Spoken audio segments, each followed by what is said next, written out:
Bienvenue dans mon antre. Ceci n'est pas une fiction. Tu es bien dans le monde réel de l'irréel. Es-tu prêt à frissonner? Es-tu prêt à affronter tes peurs? Alors, installe-toi confortablement et tremble.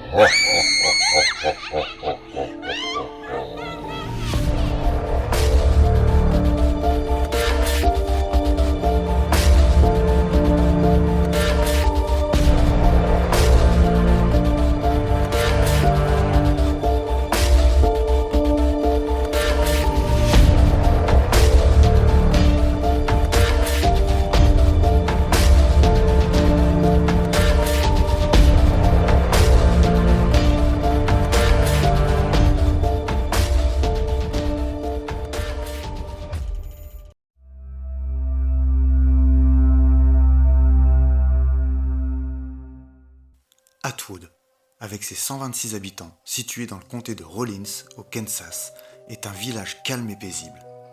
Les habitants sont tous gentils et accueillants. Tout le monde se connaît et il n'y a jamais rien de mal qui se passe. Mais un jour, tout change. Une nouvelle famille arrive pour s'y installer, composée d'un père, d'une mère et de 2 enfants, un garçon et une fille d'une dizaine d'années. Ils ne se présentent à personne, mais d'après leur allure, il semblerait bien que cette nouvelle famille vient tout droit d'une grosse ville américaine. Que font-ils ici? Pourquoi venir habiter dans un minuscule village où seule l'agriculture, l'élevage et l'exploitation minière règnent?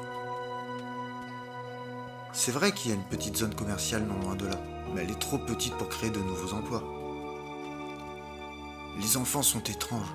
Ils ne jouent jamais avec les autres enfants et ils ne parlent à personne. Ils restent toujours dans leur maison et ne sortent que très rarement. Les villageois peinent à les apercevoir, et pourtant leur curiosité est intense. Les habitants d'Atwood commencent à s'inquiéter. Ils ne savent pas ce que font les enfants, ni même les parents. La peur et les rumeurs commencent à faire surface.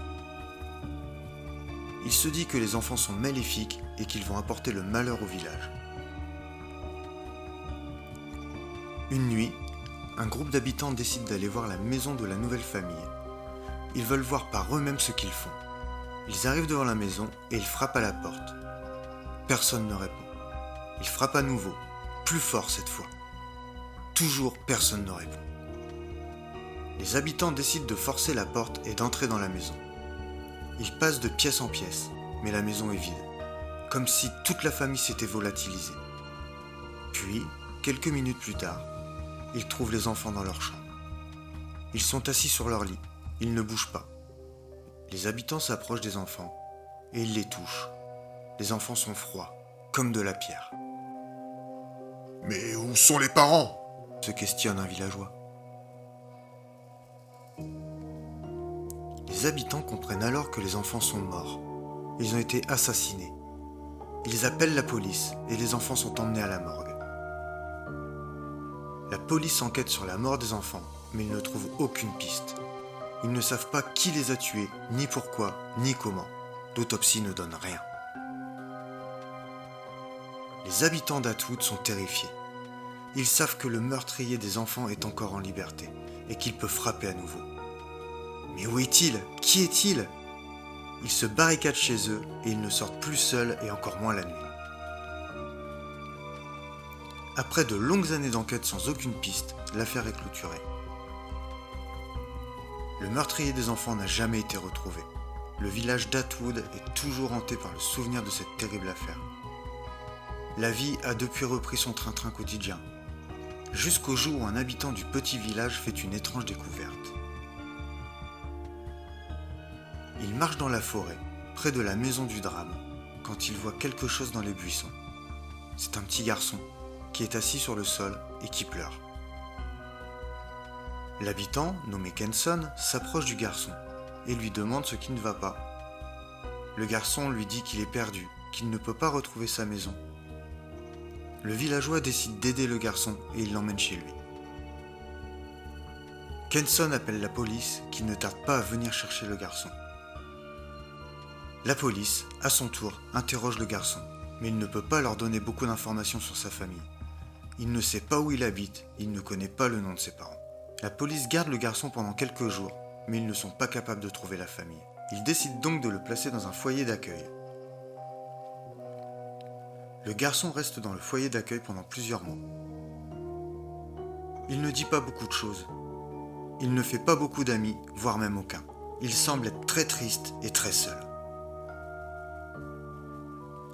Un jour, le garçon disparaît du foyer d'accueil.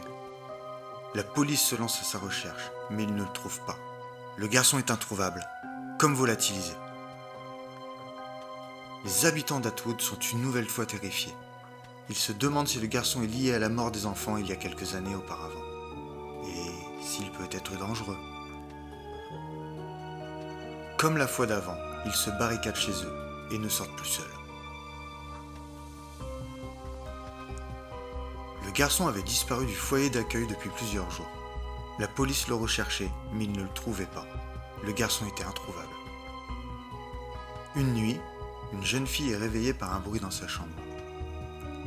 Elle ouvre les yeux et elle voit le garçon dans l'embrasure de la porte. Le garçon la regarde et il sourit. La jeune fille est terrifiée.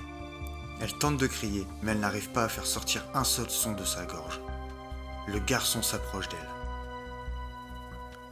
La jeune fille sent une douleur intense et elle perd connaissance. Quand elle se réveille, elle est à l'hôpital. Les médecins lui disent qu'elle a été frappée et qu'elle a été laissée pour morte. La jeune fille est traumatisée. Elle a peur de dormir et de sortir de chez elle. Elle sait que le garçon est toujours là et qu'il peut revenir pour la tuer. La police enquête sur l'agression de la jeune fille, mais ils ne trouvent aucune piste. Ils ne savent pas qui est le garçon, ni pourquoi il a attaqué la jeune fille. La fille vit dans la peur constante. Elle a le pressentiment que le garçon est là et qu'il va la tuer. Elle ne sait pas quoi faire. Un jour, la jeune fille décide de parler à un prêtre. Elle lui raconte ce qui lui est arrivé et elle lui demande de l'aide. Le prêtre écoute la jeune fille et lui dit qu'il va l'aider. Il lui dit qu'elle doit se battre contre sa peur et qu'elle doit ne pas laisser le garçon la contrôler. La jeune fille prend son courage à deux mains et elle se bat contre sa peur. Elle commence à sortir de chez elle et elle recommence à vivre sa vie. Un jour, la jeune fille marche dans la rue quand elle voit le garçon. Il la regarde et il sourit. La jeune fille ne se laisse pas intimider. Elle regarde le garçon dans les yeux et elle lui dit : « Je ne suis pas ta victime, je n'ai pas peur de toi. » Le garçon est surpris, il ne s'attendait pas à ce que la jeune fille lui résiste. Il essaie de la menacer, mais la jeune fille ne recule pas. Le garçon finit par s'enfuir. La jeune fille est victorieuse, elle a vaincu sa peur et elle a vaincu le garçon. La nuit tombée, la jeune fille va se coucher. À peine les yeux fermés, des bruits se font entendre. Elle se blottit dans son lit sous les couvertures quand la porte de sa chambre s'ouvre avec fracas. Le garçon apparaît. On ne voit que sa silhouette, un long couteau à la main. « Je viens te sauver !» Quelques jours après, la fille fut retrouvée morte, assise sur son lit, froide comme la pierre.